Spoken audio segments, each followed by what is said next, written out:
मैं सर्वशक्तिमान यहोवा परमेश्वर का एक बार फिर से धन्यवाद करता हूँ उसके उस अनुग्रह के वसीले से जो खुदावन परमेश्वर हमें एक और दिन दिया, जिससे हम उस परमेश्वर के उस अनुग्रह के लिए धन्यवाद करें, क्योंकि वही पराक्रमी परमेश्वर है और अद्भुत युक्ति रचने वाला स्वयं परमेश्वर है। आइए आज के प्रतिदिन के आत्मिक भोजन पर मनन करें। इब्रानियों 1 अध्याय और उसकी 1 आयत। पूर्व युग में परमेश्वर ने बाप दादों से थोड़ा थोड़ा करके और भांति भांति से भविष्यद्वक्ताओं के द्वारा बातें करी। इब्रानियों की इस किताब में जहां पर हमें साफ तौर पर मिलता है कि परमेश्वर ने हमारे बाप दादों के समय में उनसे थोड़ा थोड़ा करके और भांति भांति से भविष्यवक्ताओं के द्वारा बात करी। जी हाँ, आज भी परमेश्वर अपने खादिमों के द्वारा अपनी उस कलीसिया से जो तेजस्वी है, जो परमेश्वर का भय मानती है और जो परमेश्वर के वचन के मुताबिक है, अपने खादिम, अपने नबियों और अपने दासों के द्वारा परमेश्वर बात करता है।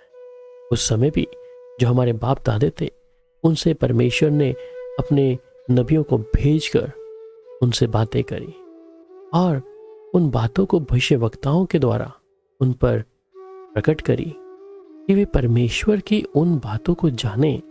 अगर जीवन में कोई पाप है या कोई ऐसा गुनाह जो गुप्त में चल रहा है, जिस प्रकार हम देखते हैं दाऊद के जीवन में भी, जब उसने गुनाह किया, गुनाह उस औरत को देखने का और उसके पास उस इज़राइल के लोगों की गिनती करने का गुनाह, जो उसे नहीं करना चाहिए था, वो उसने किया। और जब नतान नबी दाऊद के पास आता है और कहता है कि हे राजा दाऊद, तो अपने लिए इन 3 विपत्तियों में से एक चुन ले। आज भी परमेश्वर अपने लोगों से बात करता है।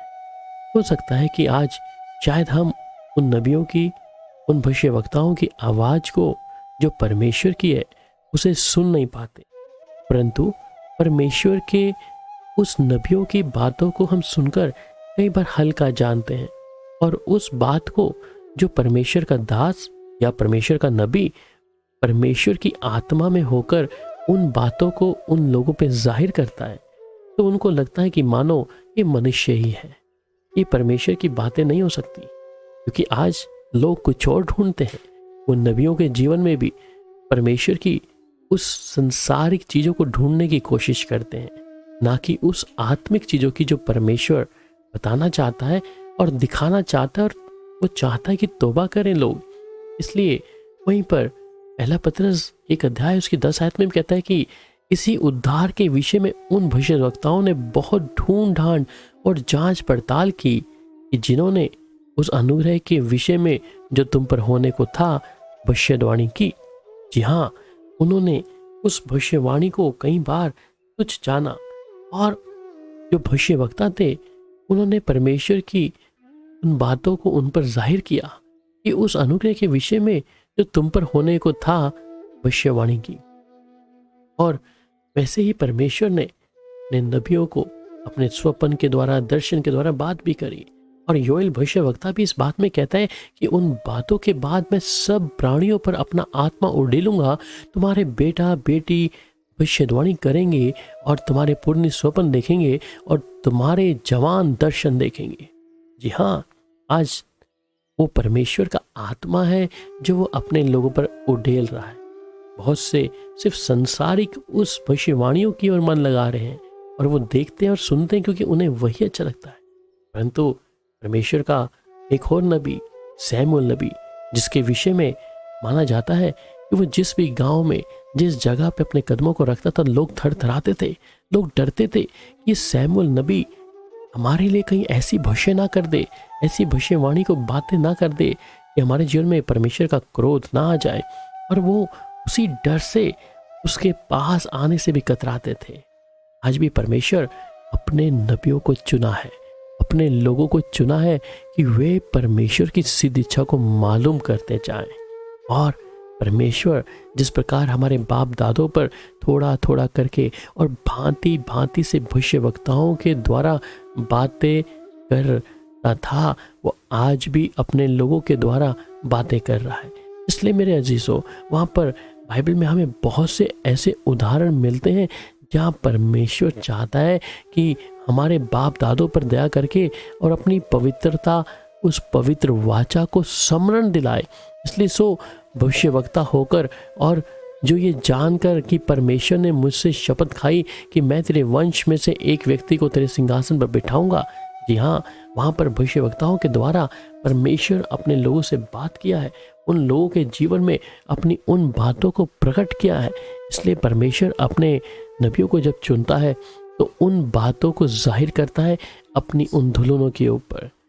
आज जब हम प्रभु के वचन को कई बार हल्का लेते हैं या हमारा जीवन प्रभु के वचन के साथ ठीक ठाक नहीं होता, तब परमेश्वर का वचन उसके नबियों के द्वारा उसके लोगों के बीच में पहुंचता है। इसलिए मेरे अजीजों, हम परमेश्वर के उन नबियों को तुच्छ ना जाने। उन बातों को मैंने पिछले दिनों भी कहा कि हम किन भविष्यवक्ताओं को ढूंढते हैं जो हमारी संसारिक इच्छाओं के बारे में बताएं या फिर परमेश्वर के द्वारा हमारे छुपे हुए गुप्त पाप के बारे में हमें बताए। इसलिए खुदा का आत्मा जब हमारे बीच में है, वो कहता है कि मैं अपनी बातें अपने नबियों पर जाहिर करूंगा और वो मेरे कलाम को, मेरी बातों को तुम पर प्रकट करेंगे। जिस प्रकार नतान दाऊद के पास गया, उसी प्रकार परमेश्वर आज भी अपने ऐसे नबियों को रखा है जो परमेश्वर की उस सही बात को उसकी कलीसिया पर, उसके लोगों पर, उसकी धुलनों पर जाहिर करते हैं। इसलिए यिर्मयाह के बारे में भी पढ़ते हैं, वो भी कहता है कि मैं कैसे बोलूँगा प्रभु, मैं तो एक बालक हूँ। और परमेश्वर ने कहा मत कह कि तू एक बालक है। परमेश्वर ने उसकी जुबान में शब्द डाले और परमेश्वर अद्भुत किया। इसलिए परमेश्वर अपने लोगों को चाहता है कि परमेश्वर के लोग फूलें, फलें और बढ़ जाएं। इसलिए परमेश्वर पृथ्वी में भी कहा, उन आदम और हवा के समय पे भी, नूह के समय भी परमेश्वर ने नूह के उन पुत्रों को आशीष दी और उनसे कहा फूलो, फलो और बढ़ो और पृथ्वी में भर जाओ। जी हाँ, परमेश्वर जो हमारा खुदा है वो अपने लोगों को आशीषित करना चाहता है। वो अपने दासों के द्वारा आशीषित करना चाहता है। वो अपने भविष्यवक्ताओं के द्वारा आशीषित करना चाहता है। जब भविष्यवक्ता आपके पाप के विषय में बताएंगे, जब भविष्यवक्ता आपके अंदर कमियां जो होंगी उसको उजागर करेंगे, तब परमेश्वर का आत्मा जब आपको कायल करेगा और आप अपने हृदय को परमेश्वर के सामने रखेंगे, प्रभु ये मेरा जीवन का गुनाह है, ये मेरे जीवन का पाप है, मैं इसे तेरे चरणों में रखकर छोड़ देता हूँ प्रभु जी। परमेश्वर आज उसी प्रकार अपने लोगों को तैयार कर रहा है। उसका आत्मा मनुष्य से अब सदा वाद विवाद नहीं करता रहेगा, क्योंकि मनुष्य भी शरीर ही है, उसकी आयु 120 वर्ष की होगी, ये परमेश्वर कहा उस समय पर। परंतु आज हम किस परमेश्वर की आवाज़ को सुन रहे हैं, किस परमेश्वर के वचन को सुन रहे हैं, कौन सी आशीष के लिए हम पीछे लगे हुए हैं। परंतु आज परमेश्वर अगर हमसे बात कर रहा है तो हम अपने गुनाहों को देखें, हमारी ऐसी गंदगियों को देखें जो हमारे जीवन में, और हमने तौबा और पश्चाताप नहीं किया। परमेश्वर कहता है कि वह यहोवा ने उसको दर्शन देकर कहा, मिस्र में मत जा, जो देश मैं तुझे बताऊं उसी में रह जा। इसलिए आज भी परमेश्वर हमें प्रतिज्ञा देता है, हमें कई बार कहता है कि ये कार्य तुम मत करो, ऐसी बातों को अपने जीवन में मत आने दो, परंतु हम सोचते हैं ये मेरा निर्णय है, मैं सही हूँ, ये मुझे क्या बताएगा। इसलिए प्रभु आत्मा की आवाज़ सुने मेरे अजीजों। जब आप प्रभु की आत्मा सुनेंगे तो आप जीवन में कोई भी उन तकलीफ़ों का सामना नहीं कर पाएंगे, परंतु परमेश्वर आपके आगे आगे चलकर अपनी उन बातों को सही समय पे प्रकट करेगा और आप आशीषित होंगे उस स्वर्ग से परमेश्वर की दिव्य आशीषों को। हमारे बाप दादों पर भी परमेश्वर ने अपने नबियों के द्वारा उन थोड़ी थोड़ी बातों को जाहिर किया है, उन्हें बताया है। आज भी परमेश्वर जीवित है, वो आज भी हमारे जीवन में अद्भुत कर सकता है। आइए प्रार्थना करें। प्यारे पिता, आज सुबह के समय हम आपका धन्यवाद करते हैं। सर्वशक्तिमान यहोवा पराक्रमी परमेश्वर, आप दयालु हैं, अनुग्रह करने वाले परमेश्वर हैं। इसलिए प्रभु हम चाहते हैं कि खुदा तेरी आवाज को सुने, अपने लोगों पर प्रभु अपनी बातों को जाहिर करें प्रभु जी। लोग जाने इस सच में हमारा परमेश्वर अपने नबियों के द्वारा, अपने लोगों के द्वारा सुनता है और वो कहता है, उनके द्वारा बात करता है। इसलिए प्रभु हम सिर्फ सांसारिक चीज़ों के लिए भविष्यवाणियों को ना सुने, परंतु हमारी आत्मिक उन्नति के लिए है। बाइबल में कहता है, ग्रंथियों की किताब में भी, कि भविष्यवाणी जो है हमारी आत्मिक उन्नतियों के लिए है। सच में प्रभु हम आपका धन्यवाद करते हैं कि आप अपने बातों को अपने नबियों के ज़रिए, अपने लोगों के ज़रिए, अपने खादिमों के ज़रिए प्रभु उन बातों को प्रकट करते हैं।